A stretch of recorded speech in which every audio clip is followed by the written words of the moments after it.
Welcome to the Motormouth YouTube channel. I'm Zach. I'm Andrea. And we do full-length car reviews each and every week. And halfway through, we stop for a segment called Questions, Coffee, and Cars. We spun it off into its own thing. We're up to number 76. And how do you get a question in? Follow along on Instagram at Motormouth_Andrea. Every Sunday morning at 7 a.m. Pacific time, I put a post out asking for questions. Once we gather our questions, the post is deleted and we start the show. Time now for Questions, Coffee, and Cars.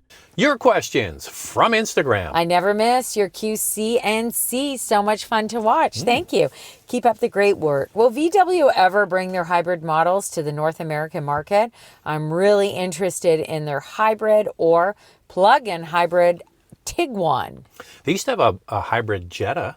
I remember driving it. It was very good. I drove it once. I don't even remember that here. It was very rare, Andrea. You're not going to see many. It was for sale, and it sold like a steaming hot turd. Nobody bought it. The time was all wrong for that. Yeah, Tiguan, there's rumors they're going to bring that one. We had senior executive from North America tell us that it's definitely on the table.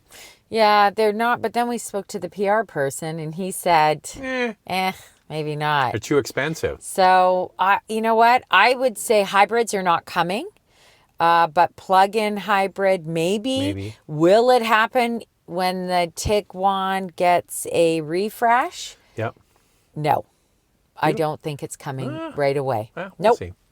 But you know what's interesting is Volkswagen with their ID cars are selling quite well. Yeah. Because they've been good with keeping the prices reasonable. Yeah. And they're winning on that because there's a lot of them are too expensive. Is it an all-new Tiguan or is it a refresh? Well, no, because we haven't seen the updated one. There is, there's an updated one for Europe, but we haven't got it yet. That's right. Everybody wants a plug-in hybrid Tiguan, but my feeling is it's not coming right away in this next Well, they refresh. do sell it in Europe. They do. We're just waiting to see if they bring it. The problem is cost.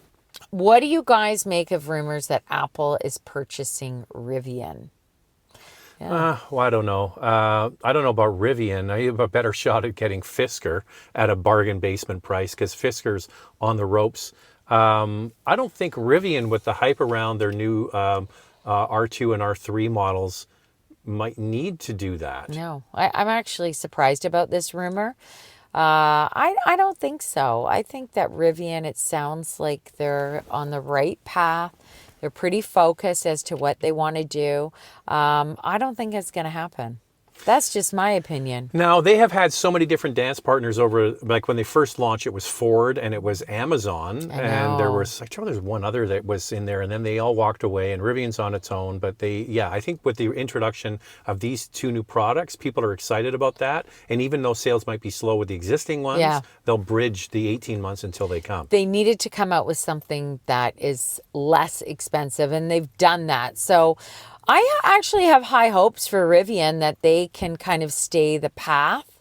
Fisker, on the other hand, I don't know. That's going to be a tough go for them. They are probably, I think they're going to end up being bought out. Well, that's the whole thing. Is there might be a play there. I think Chrysler was sniffing around. Yeah. There might be a play there to be able to get it at a bargain basement deal, and Apple certainly has lots of money. Yeah.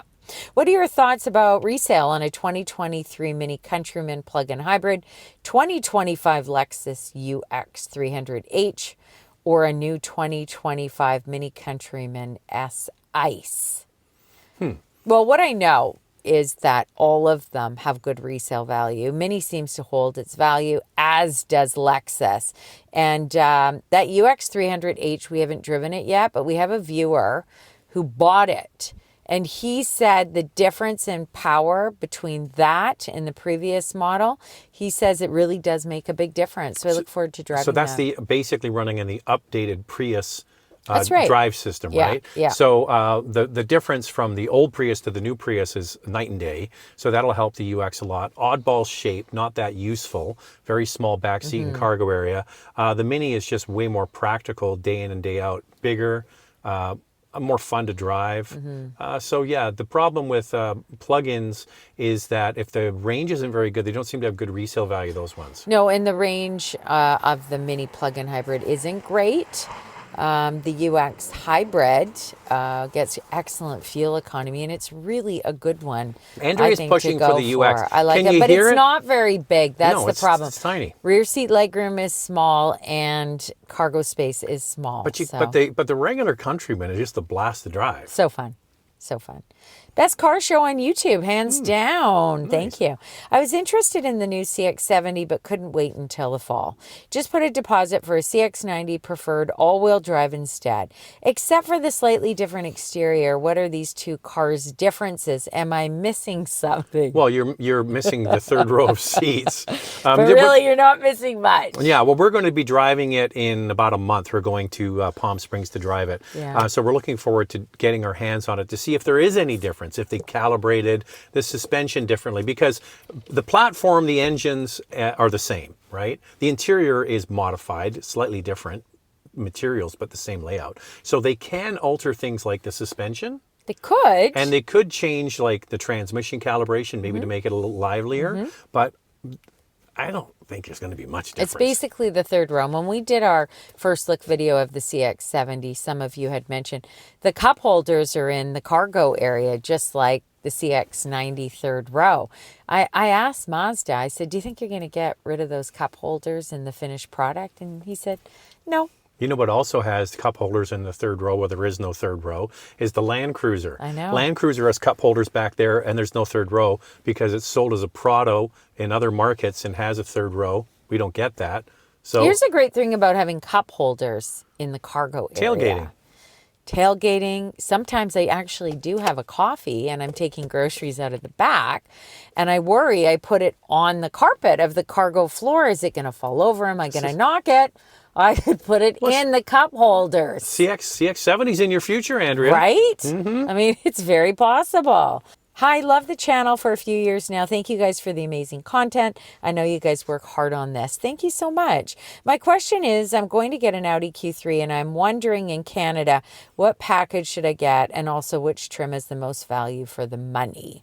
So they did get rid of the smaller engine, right? Actually, I went online because I did a little research here, and it's still there. It's still there. Only on the base model. So they have a value leader, right? Yeah. I wouldn't get that one. If you're going to get an Audi, you want to have the more Audi experience, which is the more powerful engine. So take the base model out of it. It comes fairly well equipped already. Yeah. So which package do you like? Well, I looked at the Progressive, and the Progressive obviously gets you more features. You get front and rear parking sensors. Let me get my list of what I got. Oh, by the way, before you read it, Yeah. preferred is not how it's sold in the U.S. Different terms in Canada. Yes. So that's the kind of like the middle trim in Yeah, Canada. where Progressive is the middle trim. That's right, in Canada. So you get a power passenger seat, lumbar support for both seats, which is nice. Bigger wheels, front and rear parking sensors, and lane departure warning. Now, if you just make the stretch to the top Technic trim in Canada for $4,000 more, you do get a lot more. You get the bigger screens, wireless Apple CarPlay, no wireless Android Auto. You get the Sonos sound system, the top view camera. So I would listen because the honest truth is we got the cars from the dealer here locally from Dilawri, from downtown Vancouver, and the one that we got was the preferred. And the thing Progressive. is, sorry, Progressive, not preferred. Yeah. Progressive is the bigger screens. It's hard to even tell. So I know when you go online, you get sucked into thinking I'm getting bigger screens, but the reality is when you sit in it, you can't really tell. So I would personally go with the middle trim. If it's a dollar and cents thing, you'll be happy with that. But you do get more for just $4,000 more. That's but the way the car. Progressive is a good one. The whole car industry is set up for just a little more every month. Yeah. We can get you in this one. By the way, for just a little more from that one, Andrea, we'll put you in a Q5. Oh, for just a little more, we'll put you in a Q5 with bigger screens. Yeah. Oh, tell you what, if that's for just a little more, we'll put you in an SQ5. Yeah. That's the way that goes. Just a little bit more. So Progressive trim is great. And then, of course, you could add packages to that, like the black optics, if you want to up the sportiness Spice of it. it up. But we will leave that with you. Don't get the base model. No, don't get the base model. Although it does come with some good features. Don't get that. Hello from Nova Scotia. All Hello. right.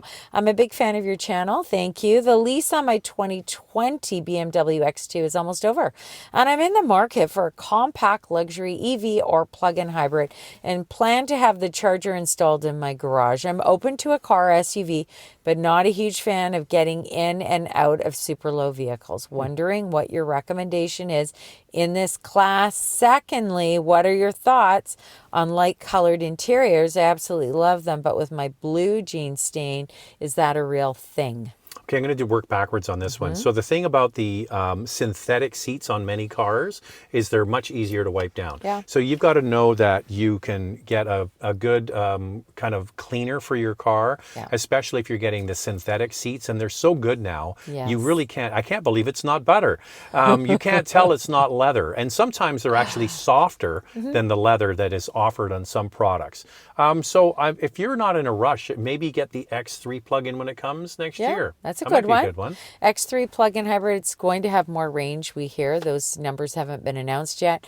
Of course, there's the NX from Lexus plug-in hybrid, the RX plug-in hybrid. Good luck getting one. Those ones are tough to get. Now, if you want to go to a pure EV, this person is open to a sedan. We really like the BMW i4. Oh, loved it. So But that's fun.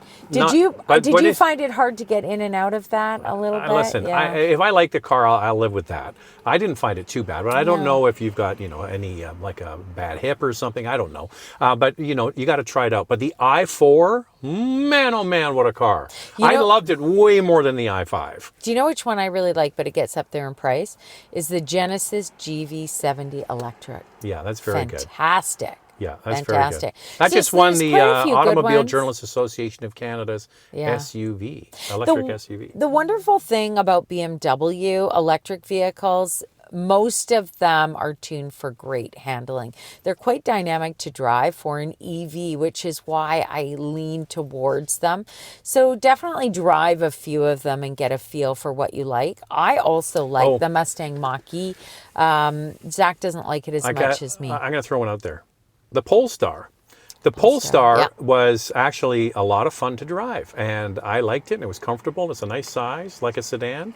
I just didn't like that center console. I could live with sat that. up a bit high, live with so that. make sure you're okay with that. But there's so many to choose from. So many. Which option would be best to buy for a 4 to 6 year term? RX 350 versus RX 350H? Or another competitive brand. The H for sure. Yeah. If you're going to buy, if it's going between the two, just get the H. It might not be as dynamic as the turbo, but the thing is, I think it's actually cheaper. And the other thing is the resale value on the hybrid for a Lexus hybrid is going to be fantastic. Yeah, really great. And fuel economy wise, I mean, why not get the hybrid? You can start saving at the pumps. It's better for the environment. Yeah. Get all the of H. those great things. So I would go for the H. Other competitive brands, that's the problem. In the luxury category, there's hardly any hybrids except for the new Lincoln. Nautilus. Nautilus, Aviator, Navigator. I just say all of them because I always get them mixed up. The Nautilus, you're right. You're Yeah, right. that's coming as just a pure hybrid. Corsair is the easiest. It's the easiest one to remember. Because it doesn't start with Hey, an don't N. get me started on the CX-90, the XC90, Yeah. the CX-5, the MX-5. We mix those up. Sometimes we'd say when we're doing a CX-5, sometimes we call it the X. Anyway, we've actually done the video. We've edited the video. We've previewed the video before we put it out, and we still don't catch it. It happens. That? It happens. You know, I'm surprised the QX80 we didn't mix up from Infiniti too. To what? I don't know. Something. XC. Well, there's so many alphanumeric. GX, The GX. QX. Anyway, we got to try and keep it together here. But then Lincoln goes with the names, and I screw those up too. Yeah. Aviator, Navigator. Remember you with Buick, Envista. Oh, those I still screwed with the Buicks. Envision. There's the Envista, the Envision. Yeah. There's the Avenir. There's one more in there we're missing too. Yeah. We were doing a review. Encore. We were doing a review, and I blew my back out really badly. Yeah. Like I was lying on the basement. Before that, not while we were doing the review. Like a week before. And I was on the floor in the basement. I couldn't move. So we had these cars booked the next week. Mm-hmm. And I was sitting in the passenger seat. You can go back and watch it. It was actually a good video. I looked at it. It was good, but he was on... I was on so many pain meds. Yeah. I couldn't remember the name of the frickin' car because there's all of these Buick names What was it again? It was the Envision. The Envision. And he kept saying, he was What? calling it something else. No. What are we reviewing today? We were What's driving going along on? and I would say, what's the name of this car again? So I was pumped up on pain meds. I had a hard time remembering the name. Yeah.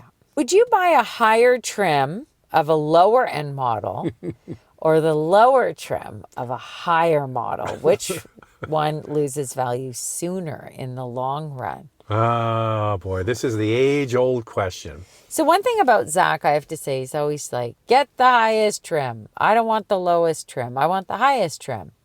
So basically what you're trying to do is, should I get a high trim mainline car or should I get a base model luxury car? That's a lot of people run those numbers, right? Or something like a Q3 versus a Q5, let's say. Yeah. Do you get the top trim of the Q3 or do you get the base model of the Q5? Yes, I get it. And you can go for non-luxury into base model luxury. So what would you do? Okay, so what I would do is I would get the one I really want, but I'd get it used. So I would say if it's Q3, Q5, I would get the fully spec'd out Q5, but I'd get it a 2-year-old lease return.